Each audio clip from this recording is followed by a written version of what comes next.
And we are recording, or I most certainly hope so. Good afternoon, everyone. It's amazing to see so many of you on the call. At the time of I'm looking, we've got 50 tutors from literally across the world. We've got Asia, we've got Europe, we've got Africa, all joined us today. So that's absolutely brilliant. The chat function is there for you to kind of discuss some of the ideas I'm going to talk about. There's also a Q&A function which you can find on Zoom. It might be under the three dots under more functions, and you can put questions on there and I'll see this as they come up. And I'll try and answer those questions as we go through, or I may answer them towards the end, depending on how many are coming in. But thank you so much for taking some time today to join me to talk about 5 things every tutor should know. And this is all about having a greater impact with our students. There's a lot of things that connect some of us in this wonderful industry of tutoring. It might be location, it might be our background, but one thing that actually connects every single one of us is we are super passionate about having an impact with our students.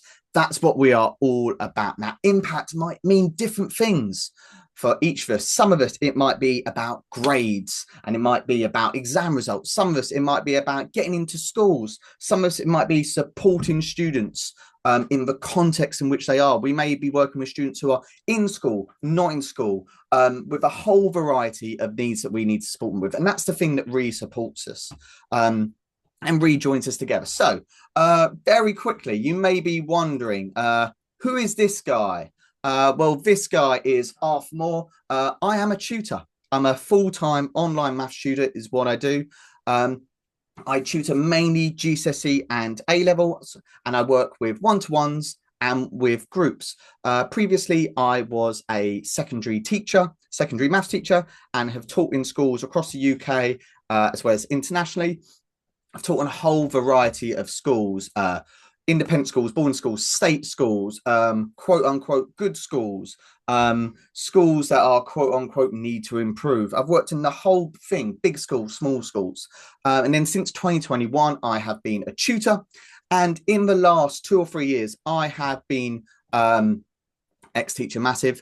I have been working with tutors to support them with their teaching, to help them develop as educators. One thing I'm sure we all know, that we always are developing as educators. Our students are always developing, and we therefore need to keep developing as educators. So that's a little bit about me. I want you to take a moment to just think about, why are you here?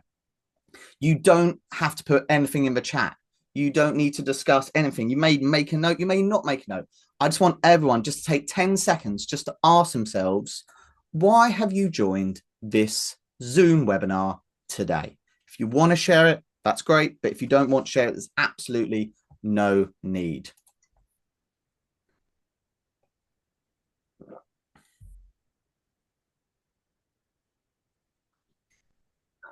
So just before we continue, what I want you to think about today is we are focusing on supporting our students. So I want you to take a moment to forget all that, oh, I need to do my social media scheduling for Christmas. Important, but not right now. I want to forget, have you got enough students ready for January? How's the makeup of your groups? It's important, but let's get rid of that. I want you to forget that taxes are due, all that malarkey is due soon. It's important, but let's get rid of it. What we are focusing on right now is our development as educators, our development as tutors. Someone has just put in the chat, to be a better tutor.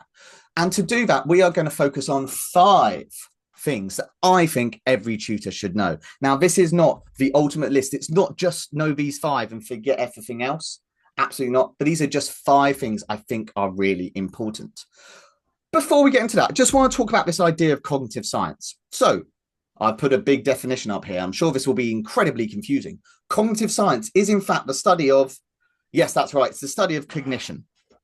But the reason that's important is that term cognition is a term for all forms of our knowing and awareness.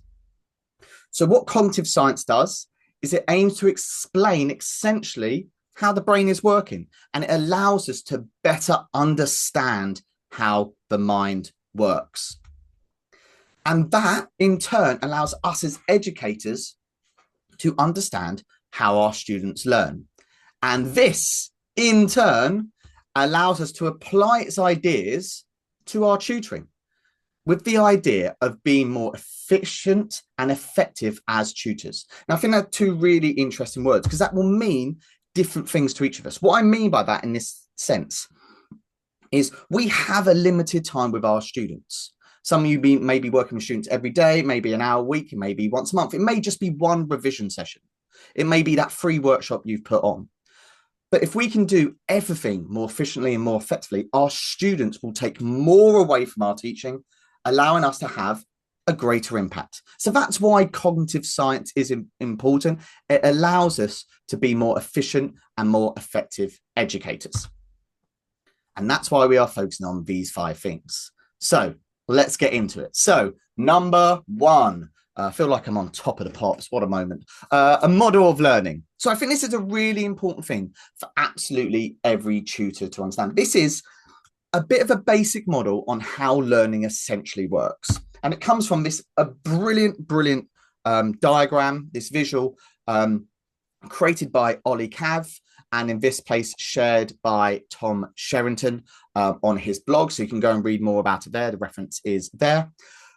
But it's an idea for how learning happens. I'm going to quickly talk about this because unless we understand this, the other 4 really struggle to kind of connect with what we're going on, but also it allows us to focus on the most important thing in all this, the student. So we've got our environment. Now, our environment for each of us is going to be different. For some of us, it's going to be our screen. It's going to be our online whiteboard.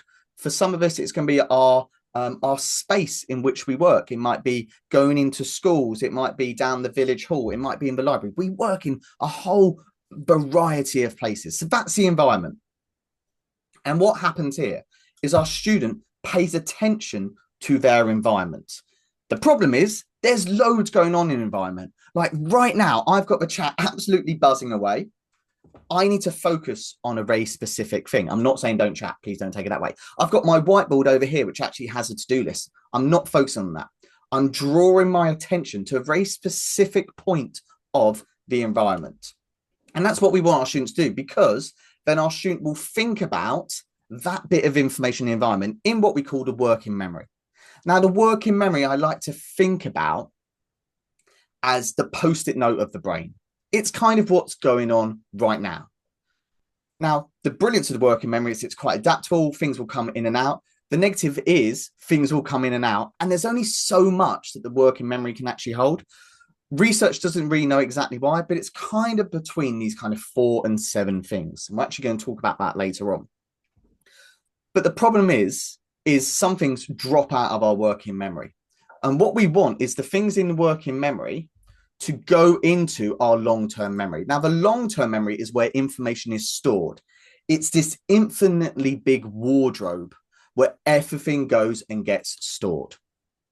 Now, what we need to make sure is stuff from our working memory goes into our long-term memory. If it actually doesn't go into our long-term memory, it's going to get forgotten down here. And that's not what we want. So things go into our long-term memory. Later on, maybe later on in the lesson, next week, in a month's time, later on in a year, we want things to be remembered and come back into our working memory. They're the things we're thinking of. So if I said, think about your childhood house where you grew up, you've just gone back into your long-term memory and brought that information back into your working memory. You have remembered it. Now, the problem is stuff is not brought regularly back into our working memory or never makes it to long-term memory in the first place. It gets forgotten and therefore it can't be remembered. And we've all had those lessons. I know I certainly have, where I go, students, like, we did this 2 weeks ago. Why can't you remember it? And the reason is it's been forgotten. So what we need to understand here is there's 2 sections to kind of our brain. There's this working memory, which is the stuff we're thinking about right now. So hopefully in this scenario, the thing you are thinking about right now is the stuff I'm talking about. But we've also got that long-term memory with all this other information stored.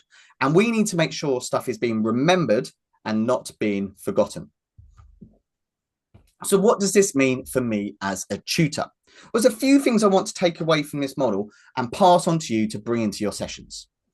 Number one is to really think about, what is your student focusing on? If you've got this in your environment and you're giving some great content, you're delivering that absolutely brilliant lesson, but your student is looking out the window and thinking, that's a big bird, or, oh, look, a red car, then they're not focusing on what is actually going on in your session. So always be conscious of what your student is focusing on, not just what you're saying. Also think about, the stuff in the working memory has to be transferred to long-term memory. If that thing doesn't happen, stuff is going to be forgotten. So you've got to consider, just because your student was thinking about it right now, doesn't mean they're going to remember it long-term. And if they are able to remember it long-term, we need that stuff to be recalled into where our working memory is. So we might need to give our students just a reminder to bring stuff in. There's some really interesting stuff going on in the chat right now. Really good. And the main thing I want to take away is it's not about what you are saying. What it's really about is what your students are thinking. That's where their learning happens.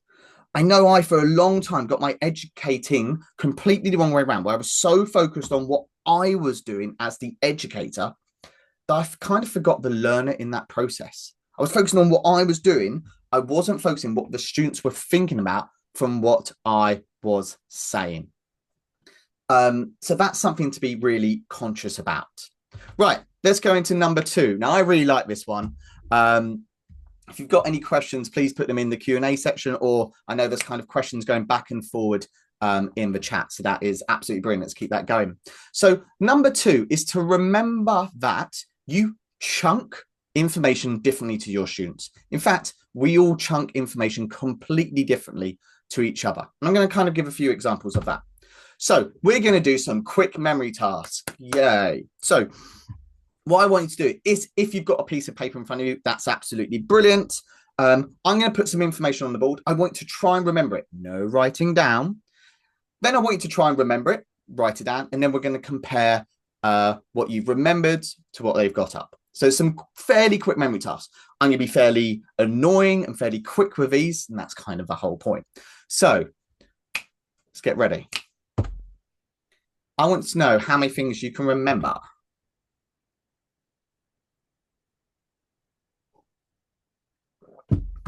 Right, see if you can remember those. So I'll give you a moment to try and write them down.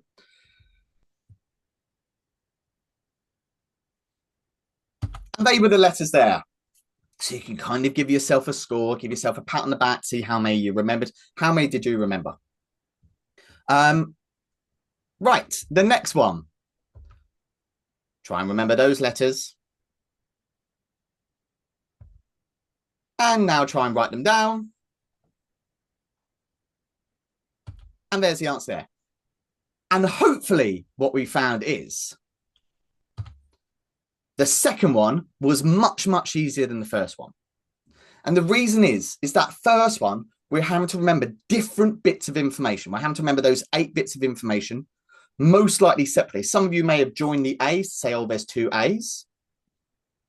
Or some of you may have spotted the anagram anyway. But the second one is just one bit of information, Thailand. We can all remember that. So that was much easier to remember. Let's go again. Really interesting people talking about how they kind of remember this. So how many numbers can you remember there? How many bits of data can you remember there?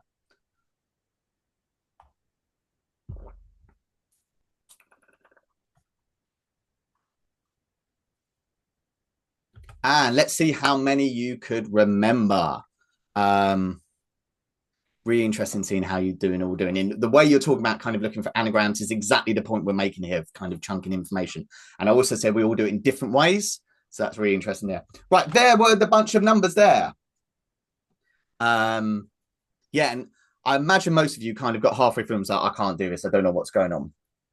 There's a lot of information there. That's quite hard to remember. So I want you to try and remember the letters here.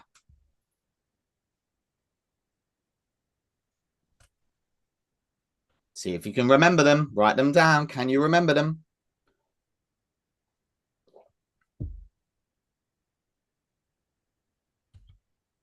The dog went for a walk in the park. And I imagine most of us could remember that sentence and therefore could remember the words in that sentence and therefore could write that sentence down. Now, if we look at those two bits of information there, they're exactly the same amount of data points. They've both got, I think it's 27. So we've got 27 numbers, 27 letters, but in our brain on the right-hand side, we were able to chunk that information. Some of you may have chunked it into the dog went for a walk in the park. Some of you may be able to chunk that information all together in a way that we can't do for the thing on the left. And people would have done that differently. So let's go again. How many digits can you remember here? Oh, this is just a dream, isn't it? Who wouldn't want to spend a Friday afternoon with a list of digits in front of them?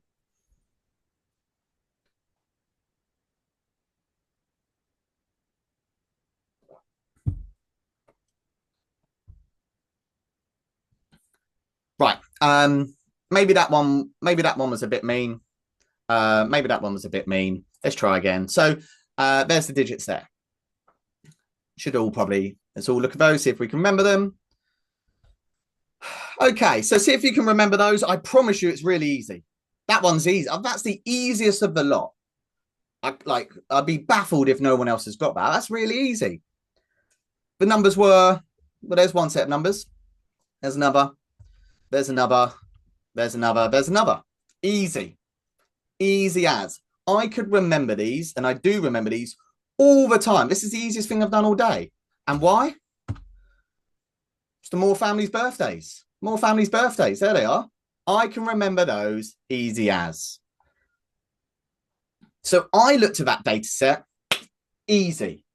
I'm able to chunk it in a way that probably no one else here was able to.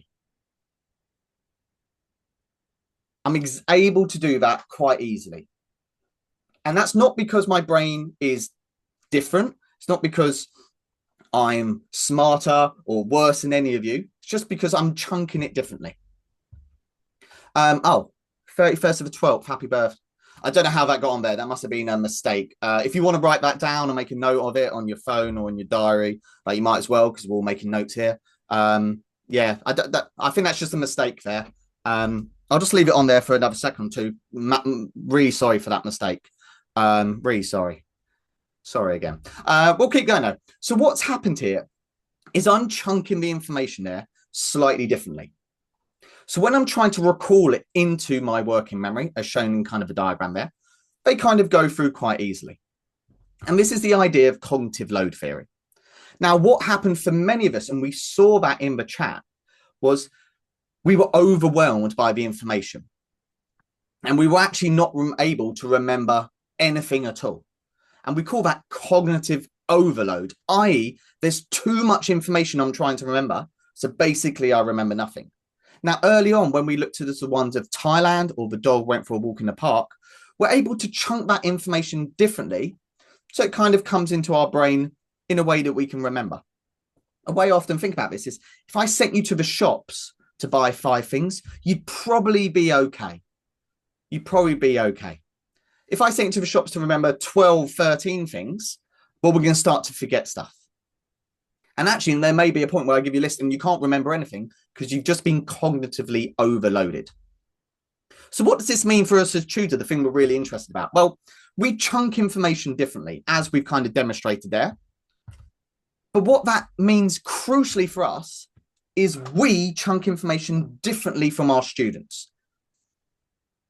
So things that we consider very easy to remember are very hard for our students to remember. The classic one here in my subject of maths is kind of formulas, the quadratic formula. I can remember that all day long. It's not an issue.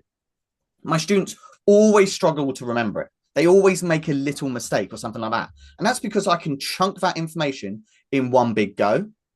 But some of us are not able to, just because we're not able to chunk the information the same way.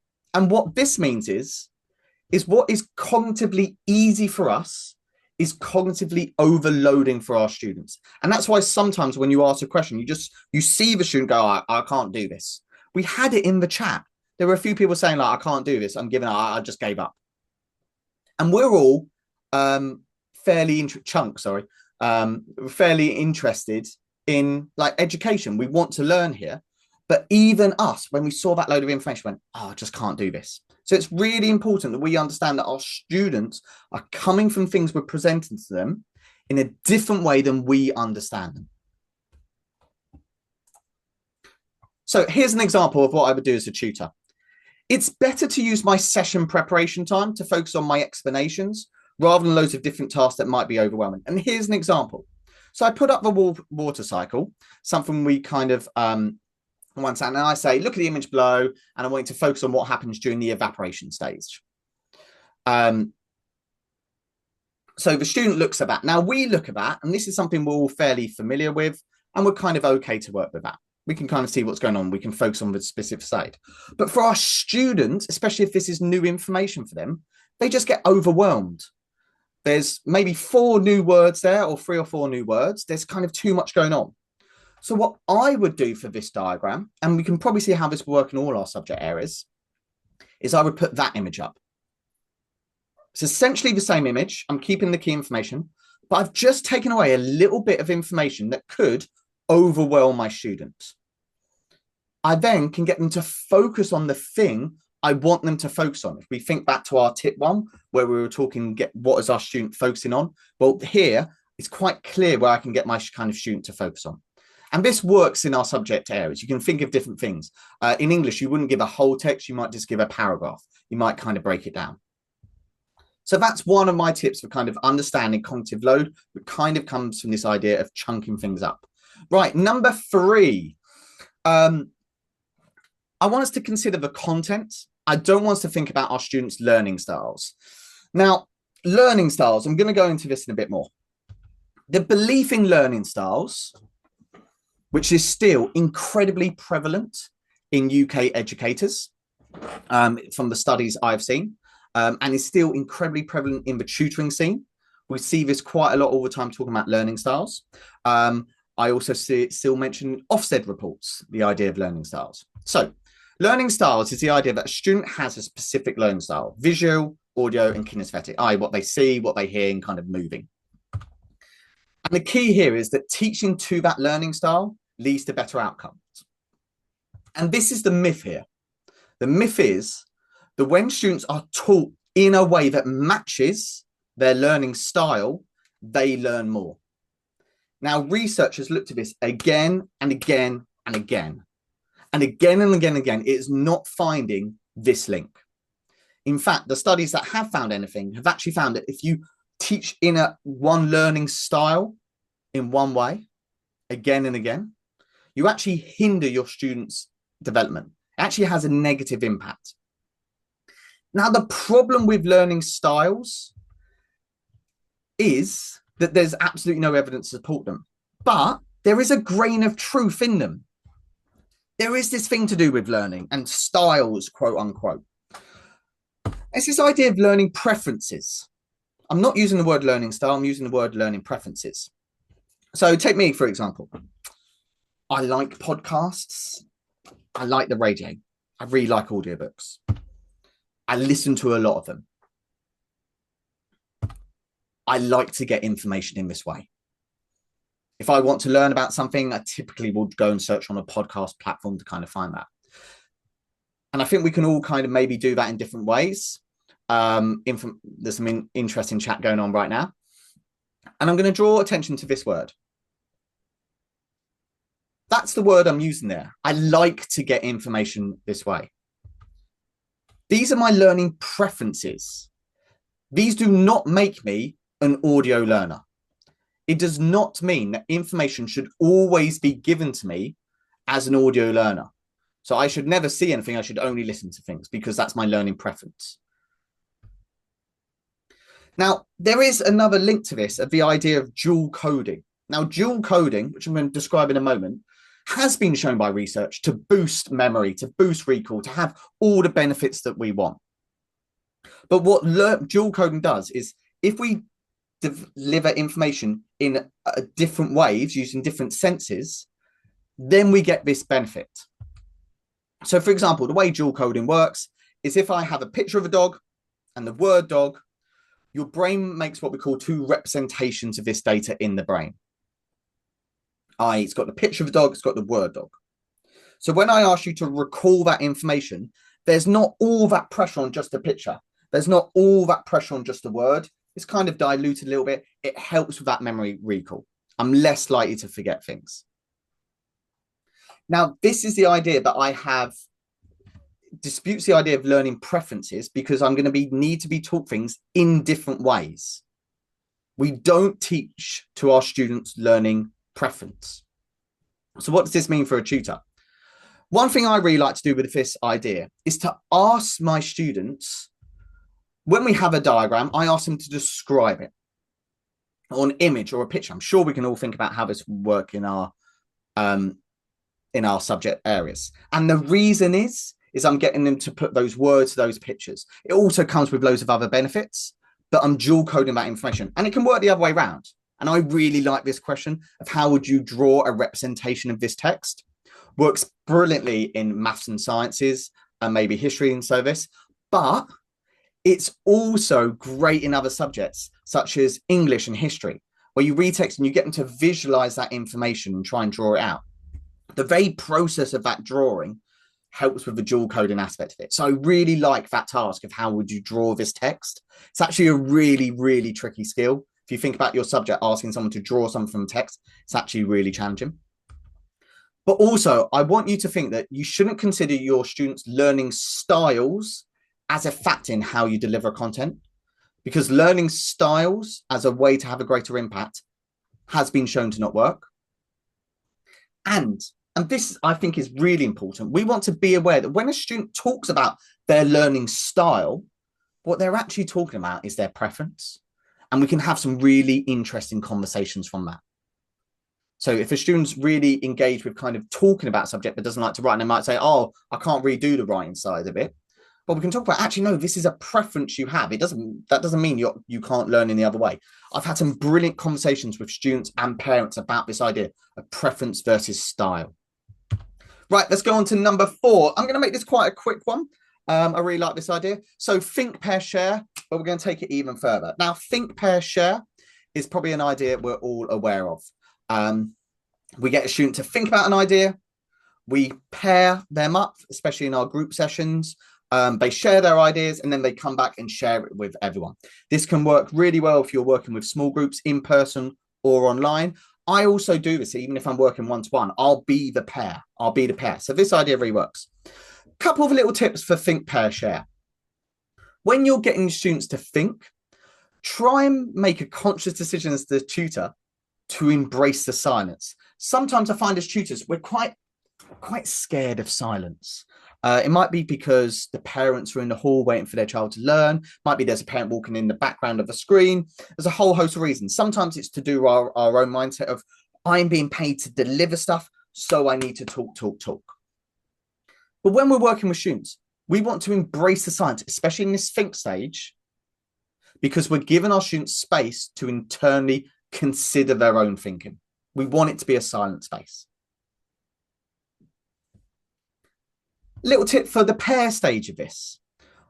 When I'm kind of being the facilitator in this, I like to ask guiding questions and probing questions. I'm just going to talk about the difference between the two as an example.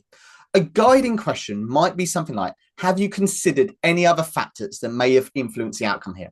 I'm not giving the answer, but I'm just presenting a bit of a guide to how kind of the student can work. Whereas a probing question would be something like, that is a brilliant question your partner has asked there. What could you do to address that question in your original point? So a student has described something, their pair comes back with a question. I would then ask the student who described being like, that question's great. What could you have done in your description to address their question so they didn't need to answer it? Going a little bit deeper into the information. I really like that question there. Find it works really well. And then with the share thing, the classic, I really like to get my students to share their partner's idea. So I might put up the sentence starter, my partner said. has a whole host of benefits. The main one being it gets them to actively listen in the think, pair, share stage. And also, after a bit of time, they know this the pair bit is going to be important to the share. So they have to actively listen even more. So that's think, pair, share, just a couple of tips there. But I want to take think, pair, share, and I want to kind of ramp it up even more. So I'm going to call it think, right, pair, right, share. Because who needs TPS when you can use TWPWS? Catchy, right? I was thinking of having this on a t-shirt, maybe on some mugs and stuff like that. Yeah, it's really catchy. Like, I'm surprised people aren't just saying it already. So think right, pair right, share. So I've added two extra stages there, the think right and the pair right. Now, you're probably saying, well, they're fairly obvious, Arthur, and they are fairly obvious. I'm just going to talk about them. So the think right stage is encouraging our students to jot down their initial thoughts after the think stage. So we're not getting rid of the think stage. We're not just going straight to think right. We're still encouraging our students to think and then getting them to write down their thoughts. This helps them externalize their thoughts, which means they don't forget things. Think about back when we were talking about working memory and forgotten a long term. It gets it down on paper. It's like writing a shopping list.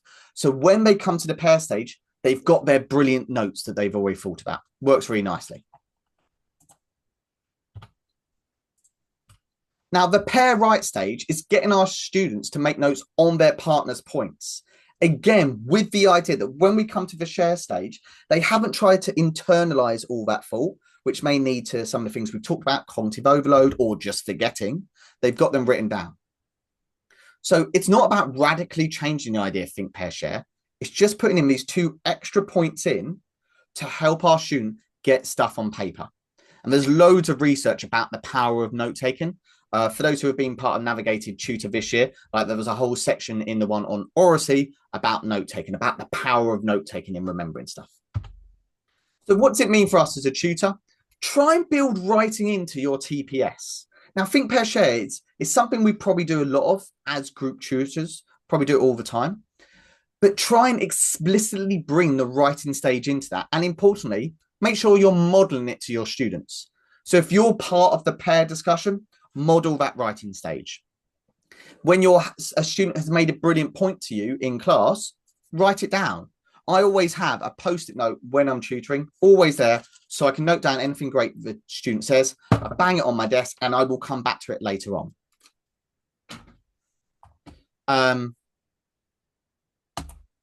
Right, number 5. This is probably, I think this is my favorite one. The knowledge versus skills debate. So I'm going to put a piece of text on the board and I'm going to give you 20 seconds-ish to read it. And if you can, in the chat, I just want you to put a rating of how much you understand. So 5 being, I completely get this, Arthur. This is all good. And 1 being, what, Arthur? I have no idea what you're talking about. Thank you for the people who are putting questions in the Q&A section. I'm going to come back to those at the end. So thank you for that. Right. Are we ready? Right. There we go. Have a read.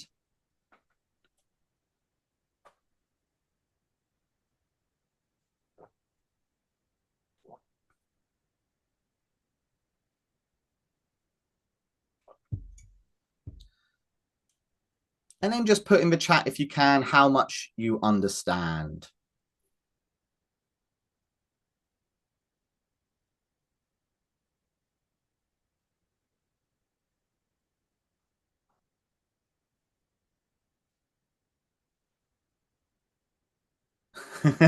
Sorry if the chat is going.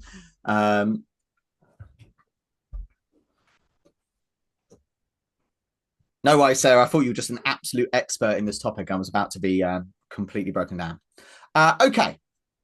So the idea of this here is there's some words I understand here. Ooh, farmers. I get that word. Bread.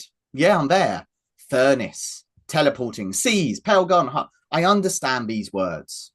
I have the knowledge to understand. And obviously there's more words there. I understand are and the shorter words. Excellent. But there's bits in here I absolutely have no idea what is about. Iron goblins, even the idea of trading emeralds for bread. Makes no sense. I don't understand what that's talking about. Skybase, overworld, hanging glowstone. So I don't have the knowledge to understand these words. And what this means is all that stuff there, I just don't understand. It means nothing to me. It doesn't even go into my working memory, it just goes. So when I look at this text, all I see is this. That's all I see. And I'm missing so much important information there that actually to understand the text as a whole makes no sense. And there's absolutely right here. There's people in the chat saying, does no one here play Minecraft? Because if you play Minecraft, this makes complete and utter sense. I'm not one of those people. But if I went down to a primary school today and gave this text out in class, a lot of students would completely understand what was going on there. And I love there's someone, my favorite bit in the chat is someone has put, does no one here play Minecraft? And what that shows us, Faith, is you have the knowledge to completely comprehend what is going on here. But the rest of us do not have the knowledge to understand what is going on here. And this leads us to the idea that without knowledge, we can't comprehend what stuff is about. Just as an example here. So because I didn't have the knowledge, if the task was, what do you understand about this text? I have absolutely no way of doing that. And this is the difference between kind of skills and knowledge. So there's a big debate in education. You'll see a lot of we should teach skills. We should teach creativity. We should teach imagination. We should teach problem solving. Now, all of those are unbelievably important things. And I agree with all of them. But if we don't have the knowledge to understand what some stuff is about, it's very hard to apply those skills, comprehension being one. And the idea here is that if we have skills, the underpinning of all those skills is knowledge. Knowledge, knowledge, knowledge, knowledge. And underpinning that knowledge is more knowledge. And underpinning that knowledge is more knowledge. And if we don't have those bits of knowledge, the skills we are often trying to teach as educators, as tutors, gets completely lost. There's a lovely quote here that when the knowledge base is not in place, pupils struggle to develop understanding of a topic. And this is from a brilliant piece called Minding the Gap by Daisy Christodoulou, who's an absolute expert on this topic. If you just go and Google her name, there's some brilliant stuff out there. And the image was taken, it's kind of inspired by a piece from the Inner Drive team. But it's the idea that if we don't have these skills, if we don't have the knowledge, the skills are very hard to do. So here's some examples in our subject area. So this is a foundation biology exam from somewhere. There's lots of bits of knowledge I need here to be able to access this skill of describing.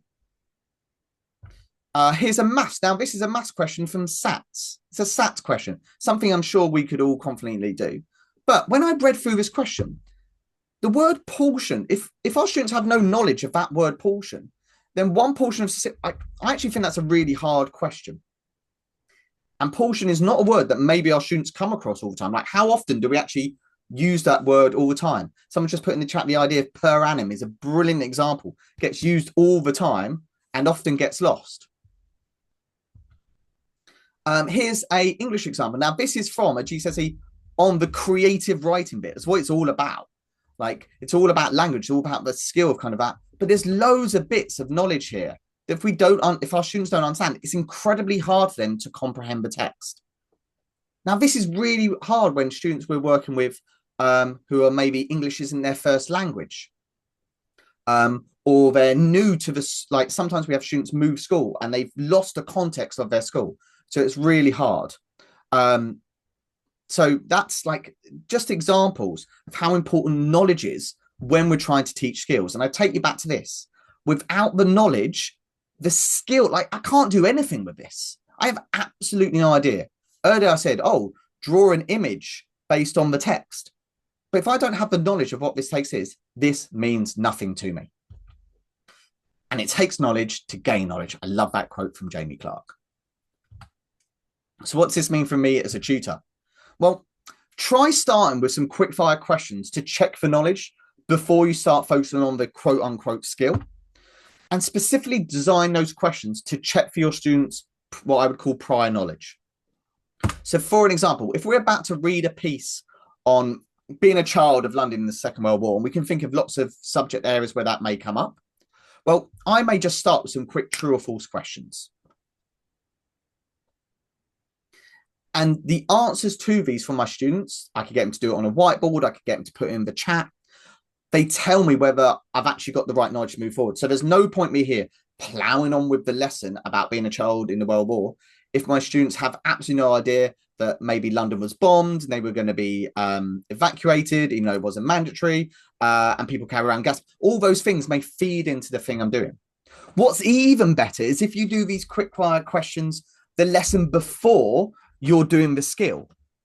You get the answers and you can adapt your lesson planning accordingly. So I quite often finish some of my sessions with just some quick fire, true or false, agree, disagree questions. And that informs me of the student's knowledge base before we keep going. And they are 5 things every tutor should know. And it's all about having a greater impact. Now, this will go out as a recording, so don't worry. It's basically once I've done the recording, we'll go through it. Couple of questions in the chat. Someone asked, how long do you give for each stage of think right, pair right, share? It's catching. Everyone's going to be saying it soon. I always would give longer than you think. So think about how long you would need to think this task and then essentially double it for the students. That's not kind of a rule, not a bad rule. Especially with, don't underestimate how long your students need on the think stage. Overemphasize the think stage because that helps with every consequent stage. If you just put the extra stage into kind of the writing, you won't think. Right, I won't make any apologies for these. I am going to do a little bit of plug life. Oh, someone's just asked me about think, pair, share, 1-to-1. I play the pair. So I will do exactly the same as the students. I'll give myself some time to think about it. I'll write some notes and I will play with things with the student. And then I get them to share my ideas back to me. And that shows me how much the students engage. So a little bit of plug life here. I appreciate you staying on for this bit. I have got some recall offers for you, if that's of any interest. And then I'm going to stay around the end to answer some further questions. So Navigated Tutor. Navigated Tutor is the platform I started about 2 years ago, all to do with providing evidence-based CPD for tutors who are really passionate and serious about their teaching, like us all here. And I do this by having webinars. And in those webinars, we get guest speakers who are some of the leading educators in the country to come talk to us as tutors, often for the first time. So in these examples, we've got Bradley Bush and Rachel Ball, 2 of the absolute biggest names in UK education, have never spoke to a group of tutors before. They came to us to speak to us as tutors. I do writings of big old magazines introducing ideas and then specifically what it means for you as a tutor. For the new Navigated updates, I'm creating videos based on these key ideas in cognitive science. We've had some amazing feedback on some of the stuff that's going on. And basically, you get a lot of me talking about this thing I'm really passionate about, which is the quality of tuition in this wonderful industry of ours. So that's what Navigated Tutor is all about. It's all about CPD as educators, as teachers, something we should all, and I know we are, really passionate about. So for 2026, I'm doing a lot more. I just want to take a moment to talk to you about some of these ideas. In Navigate Tutor 2026, we are going to now have monthly webinars with me, all about different ideas in cognitive science. We're still going to have our quarterly webinars with guest speakers, with some of the biggest names in education come to talk to us at the first time. Thank you for people who are still putting questions. I'm going to keep going with those. You will have on-demand access to those 8 teaching strategy webinars with 8 of amazing speakers. We've got Bruce Robinson, we've got Yamina Bibi, we've got Amabir Singh Gill, genuinely some of the biggest speakers. If you go to the big educational conferences, they will be the keynote speakers. You also get these magazines literally filled with hundreds of tutoring tips for your context with your students. I'm also bringing Navigated Tutor Pro this year. On top of that, you get a whole online bank of videos introducing key ideas of cognitive science. giving you that knowledge and confidence to use it in your tutoring. We're going to have a WhatsApp community. Now, that WhatsApp community is going to be purely focused on pedagogy, on great teaching, on sharing ideas. We're not going to have all kind of some of the other stuff. It's all going to be about the quality of our teaching. We're also introducing monthly drop-ins where you can just drop in and ask some questions to me and to the growing community. And we're going to throw ideas around. We're going to jump ideas. We're going to do some really cool stuff. And there's also going to be a new bi-monthly educational book club. I know some of you were part of my book club in the summer, where every 2 months we're going to take some time to read an educational book and do it together as a team, sharing ideas, giving ourselves a bit of accountability. If you are an organization, on top of all this, for every tutor in your team, you also get a yearly bespoke webinar delivered live to your team from me. So I come to your team, you tell me what we want to do a session on, and I deliver that session. You also get a quarterly drop-in for your lead tutor, and we're going to sit and we're going to discuss how we can bring those ideas to our wider team. I know there's loads of industry leaders here who are working with loads of tutors across the world. And this is all about how we can upskill all our tutors as a collective. So I've got a couple of offers just for today. There will be some more offers coming out next week, but I've got a couple of kind of exclusive offers right now as a thank you for joining. So individual accounts. If you want to join as an individual, you get 2 months free on the pro fee. So basically, you get the pro for a really, really good price. And also, you're going to get a free CPD book from Craig Barton. That's for the first 30 people who sign up only.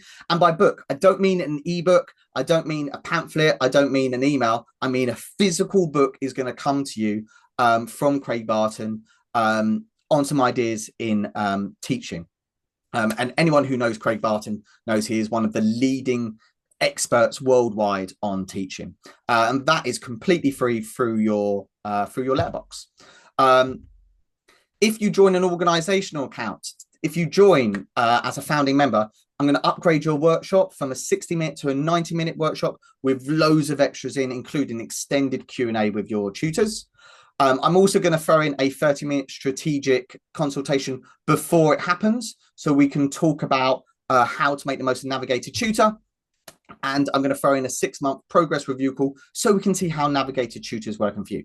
And if you join today, that individual program is £150. That's as cheap as it's ever going to be. It is going to be more expensive than that very soon, but you get that free book.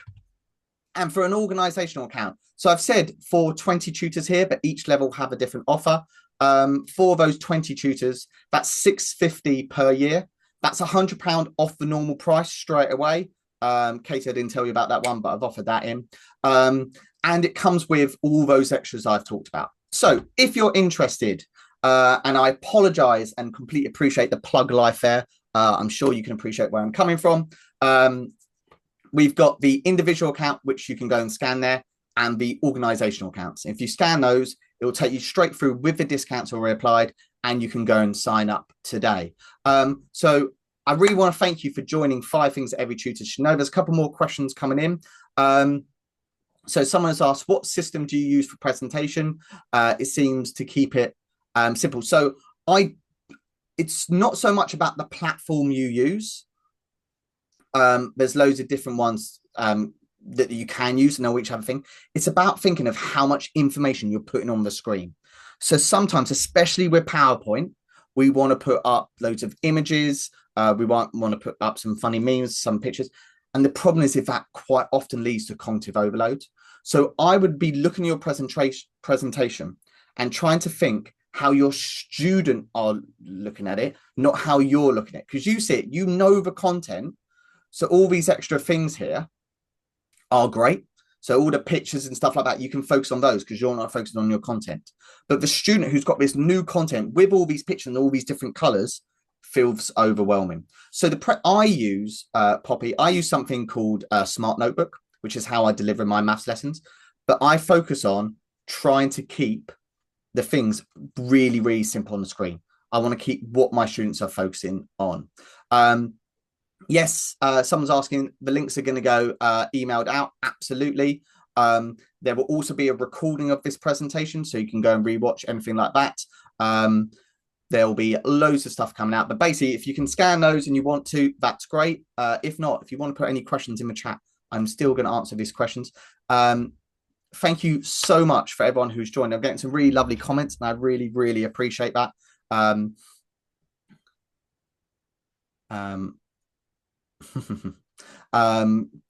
Thank you. No, some really lovely comments there. So someone's asking about how would you have those conversations about learning styles? I think this is a really good point. So it's not about saying there is no such thing as learning styles, be quiet. I talk about the difference between styles and preference, because the style indicates that I should only learn this way. And I will give examples. So if a student's saying, oh, I only learn by writing, well, I might talk about, well, you're brilliant in music, or kind of you play sports all the time, and you wouldn't learn kind of in the same ways there. So I try and offer accountancy idea, and I push the idea of preference over style. Sometimes we focus so much on, oh, there is no such thing as learning styles, we don't replace it with a better idea. So I want to replace it with the idea of preference. And I think we can all understand the idea of preference. Oh yeah, I have preference for this stuff. Doesn't mean I should only do stuff in that way. Thank you again for the really kind comments. There's some awesome, really appreciate that. I'm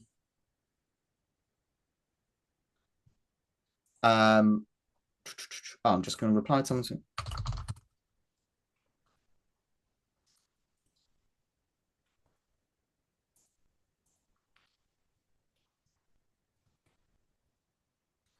Just replying to someone there. Cool. I really appreciate all the really kind comments, everyone. Thank you so much. I hope it's now, we started in the morning and we're finishing in the afternoon, so we can call this an all-day webinar. I'm sure we can do that. Lots of people talk about, yeah, I read. I mean, Claire, that's, I mean, a brilliant example. I'm going to share that. Claire's just put in the conversation. She has a preference for Galaxy chocolate, but it's not the only chocolate she eats. It's a really nice one there. And also, if I only ever gave you chocolate, you'd probably get bored, essentially. So it's thinking about the content we're delivering. Someone's just asking about that model of learning. Do I share it with my students? Absolutely. Quite often when I work with a new student, I'll put that learning model out and be like, this is why I'm doing stuff. I don't want stuff to just be in your working memory. I want it to be remembered long term. So this is why we do stuff. I also talk about with parents, and I kind of build it up over time. I'm not just going to go in with this big webinar about the idea of cognitive science. I'm going to talk about the impact on their students. Parents, from my experience, that's what they care about. They want you to have a huge impact on your students. So I talk about, by doing this stuff, I can actually have a bigger impact. So I had once a discussion with a parent who said, my child has done a test.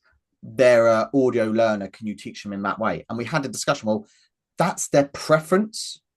They filled in a test to say, well, this was their learning preference. But if I only teach them that way, it's actually going to hinder them in certain areas. So we talk about kind of those ideas there. It's about having those really important conversations. If anyone's got any more questions, please put them in the chat. But I really appreciate everyone giving up their time today. Or if you're watching this as a recording, thank you so much for joining this as a recording. It's an absolute pleasure to have you listen to 5 things every tutor should know. If you have any questions about Navigated Tutor, please just ask me, or you can drop me an email. You can find me on LinkedIn. You've got my email address, so just reply to any email you've had about this webinar today, and I could go. Thank you so much for everyone joining. I'm going to stop the recording there. So recording people, thank you so much for joining. It's been an absolute pleasure working with you. If you've got any questions, let me know. See ya.